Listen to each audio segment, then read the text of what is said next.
Futures trading involves risk and is not suitable for all investors. Content provided in this segment is meant for educational purposes and is not a solicitation to buy or sell commodities. Hello and welcome to another edition of the Grain Feed, brought to you by EverAg. This is your weekly news feed for all things grain and all things feed. Each week, we bring you updates on the markets with unique perspectives from an amazing team of analysts with the intention of helping dairy and livestock producers manage their risk. I'm your host, Jim Matthews, reporting from the Chicago office during what has been a very wet week here in the Midwest, providing some needed rainfall across some of the drier areas of the Eastern Corn Belt, assuming those areas do not get flooded or derechoed or whatever else might have happened to our farmers this summer so far.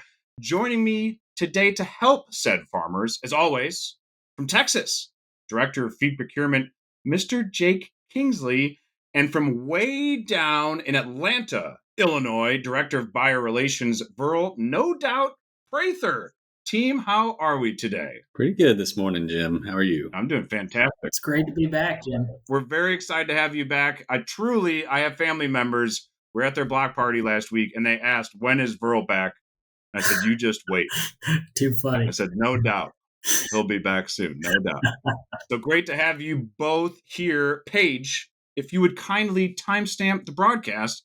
It is Thursday morning. It is a shortened trading week in Chicago because of the holiday on Tuesday. We hope everyone had a wonderful 4th of July. We've had a lot to report since our last recording, not just the crazy weather we've had now in parts of the Midwest, but that stunning USDA report from Friday morning of last week that shattered expectations and altered the landscape, literally and figuratively, going forward. So let's turn to Verl. Verl, what on earth happened with that report last week? Yeah, as you mentioned, Jim, this acreage report that was released last Friday had massive fundamental changes to the landscape of both the corn and the soybean markets.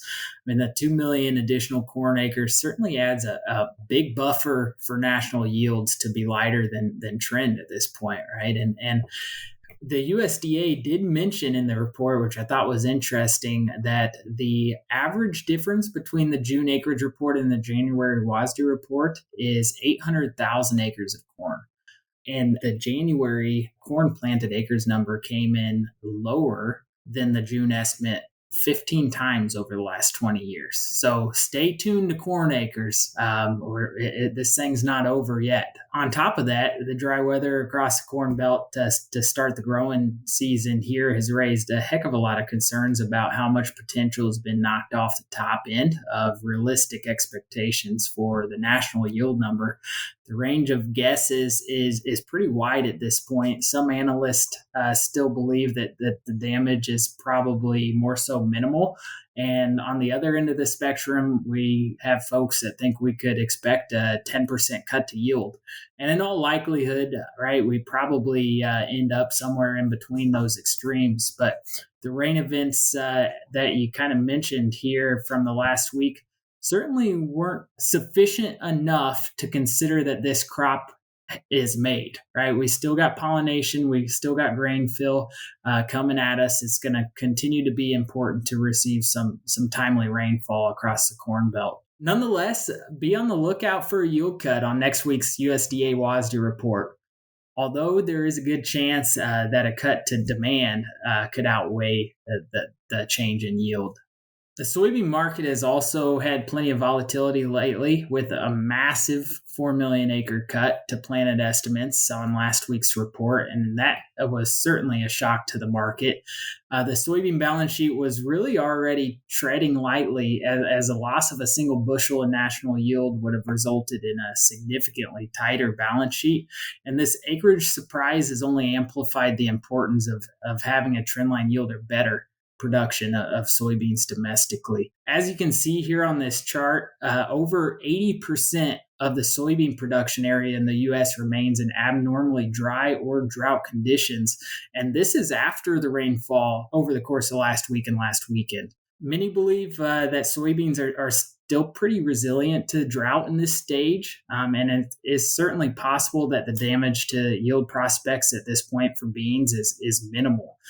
The trade's certainly going to continue to watch for timely rain to hit the soybean crop during the last half of July and also into August. Good deal, Verl. Yeah, the soybean numbers specifically, and in terms of how they affect some of those viewing or listening that are feeding meal, right, to their animals. So the result of that report Friday, when beans skyrocketed on that reduced acreage number you mentioned, December meal futures also rallied like crazy. They went from the 370s area up to $415 per ton. It has since eased. We're currently trading around 390 as we record, but that soy number was very impactful for the protein market. So very important for each side of the industry to be watching what happens to beans this summer. You also noted some of these drought figures and numbers that we have, just to reference where these are coming from. For those viewing these on the screen and listening,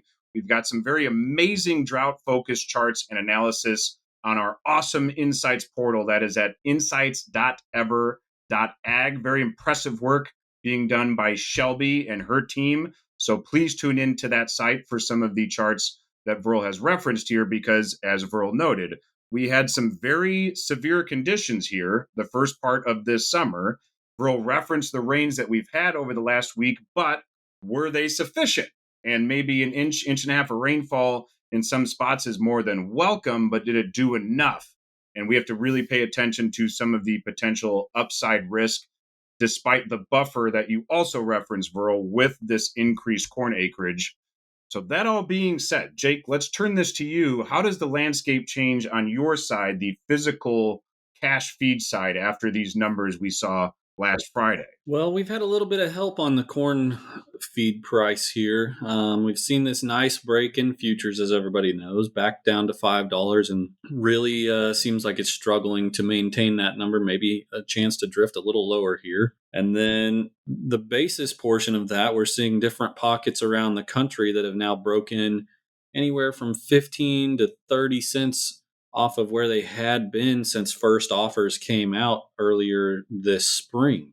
We've been kind of holding out, waiting for that break, and it hasn't covered the entire marketplace, but there are certainly pockets across the western U.S., these rail-dependent places that are going to be pulling product from the western corn belt and the plain states that are starting to see this move lower in basis. So I think it's a good opportunity to step into the market and get a little bit of something done there. I would probably advise keeping it somewhere in the shorter term on contracts, the October to March time frame. Give South America a chance to put a crop together this winter and get to harvesting next spring. But there's certainly opportunity on the table here. Now, the interesting part of this corn futures move is if you take a look back at a monthly or a quarterly chart, corn futures tend to live between the $5.50 and $8 range, and then down at the $3.25 to $4.25 range. We're now at the bottom edge of that higher range. So we're living on a little bit of a knife's edge again. Okay, what does yield come out to be? Do we run this thing back up to the sixes, or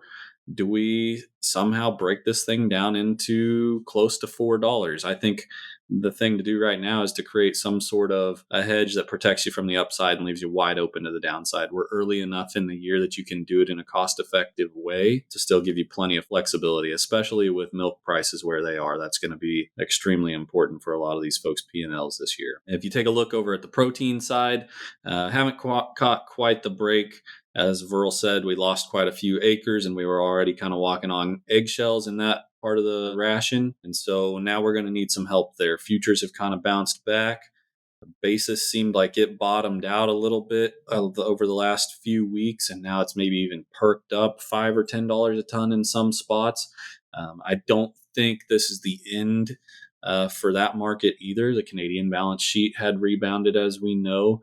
We're adding crush capacity across the U.S. and Canada that could help buffer some of this bean price and still drive meal values lower. We've seen soy oil rally back. That helps out again on the meal portion of their crush. So there's some opportunities still out in front of us. We just need to manage it well. And then on some other ingredients out there, this volatility that we've seen over the last month and a half now is starting to really have an effect on things like cottonseed and distillers and some of those other byproducts. They had kind of fallen off when futures were suppressed the first time, and then futures rallied back and they kind of jumped back up with them, and they haven't come back down here with this latest break, particularly in corn. So I think we're going to need to start to really prove out the crops before we see these things hold long-term pressure. But one of the good things that we've seen is one of the highest inclusions in the ration is forage. California's got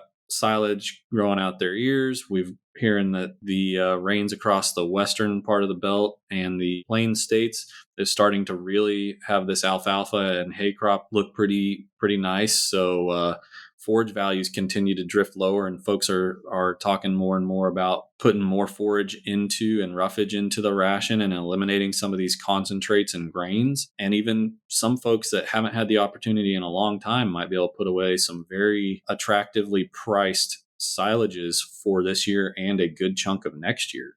So there's opportunity out there with all this volatility.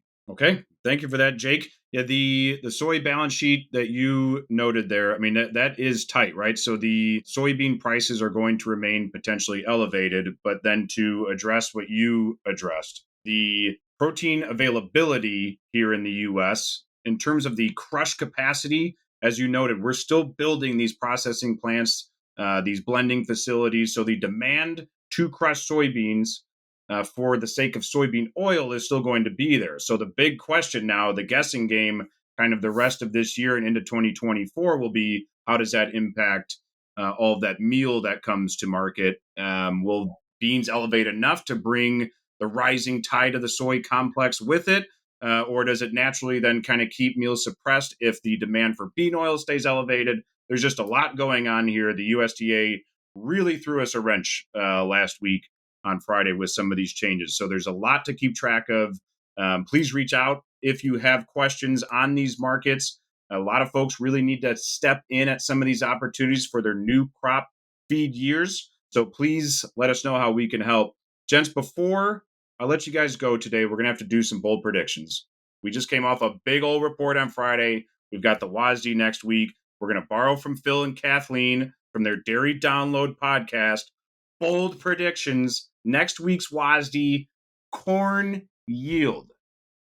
Verl, what will the corn yield number be on next week's report?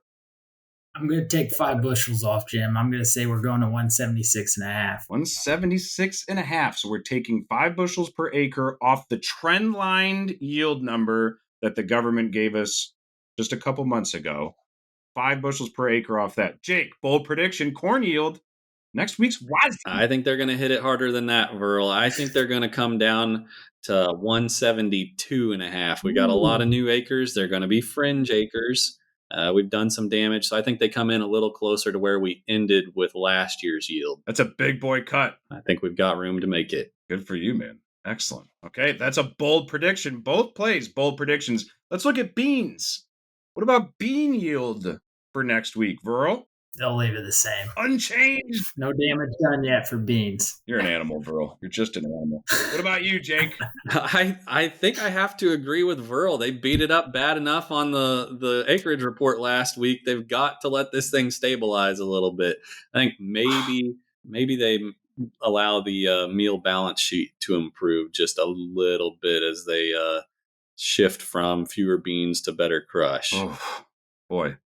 I hear what you guys are saying. They got to play an accounting game with our ending stocks on soybeans. So if we start to cut yields too much now, we'll truly be hand to mouth when it comes to the balance sheet here in the U.S.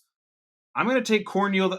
I want to split the difference with you guys. I want to take 174 and a half on the corn yield. On bean yield, they're going to go to 50. They're going to take her to 50. That's going to be a tight one. It's going to be a tight one. Bold predictions. One more, you guys, before we go. This is the last one. December corn futures are currently trading at $5. As we record at the moment, they're at $5.02.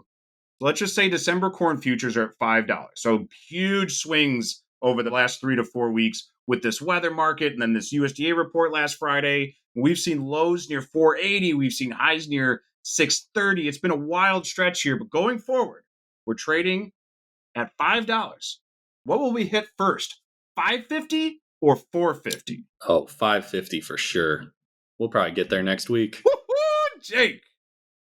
Verl? 450. I'm going 450. Oh, yeah. I think it's going to be pretty tough to get back to 550. We got some weather issues here. We have some weather issues. Weather to keep an eye on, nonetheless. Okay, so you guys are playing your own yield numbers then, right? That's true. I think so. Essentially based on these guesses. Jake, I mean, that yield number for you, Jake, we're going to 550 for sure. I think so. Okay. And Verl, 176.5. It's a cut. It's necessary, but nothing too crazy. Sure. Bigger acreage, bigger balance sheet. We're going to push you down to 4.5. That's right. No doubt. We'll see what happens. Yes, we will. Good stuff, gents. Well, excellent work to you both. Thank you very much for being here. A big thanks to Verl, no doubt Prather, for making my cousin Haley and her husband Lawrence very happy returning to the show. They're huge fans. Great to have your insights today. We'd also like to thank Corey and the EverAg Insights crew for their support. Thank you to Paige for her production magic. And thank you to the viewers for watching the Grain Feed. Contact information is on the screen. We greatly appreciate your feedback. That's all for today. See you next time on the Grain Feed.